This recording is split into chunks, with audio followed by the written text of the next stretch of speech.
বিকেলবেলাতে ছাদে এসে এগুলো ঝুলিয়ে দিয়েছি যাতে এই ডালগুলো যাতে নিচ দিকে নেমে থাকে, কারণ উপর দিকে আছে ফুল আসবে এই ডালগুলো তখন পলিনেশন করতে অসুবিধা হবে বা ফল পাড়তেও অসুবিধা হবে, সেই জন্যে এগুলো করছি। কিন্তু এগুলো করতে এসে দেখলাম আমার ড্রাগন ফুলগুলো আজকে ফুটবে, চলো তোমাদেরকে দেখাই।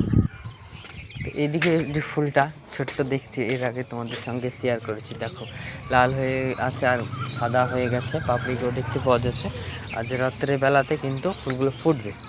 তো দুটো আছে, এটা আর একটা, আর রাত্রে ভিডিও তোমাদের সঙ্গে শেয়ার করব। এখন রাত 10টা আর আমি এসেছি পলিনেশন করার জন্য। আর ফুলটা দেখো রাত 10টার সময় কতটা ফুটে গেছে। আর এই দেখো একটা আমি ব্লাসার নিয়েছি, এবার এখানে এইভাবে একটা আটার মতন, এটা এবার এখানটাতে ঠেকাতে হবে, দেখো এইভাবে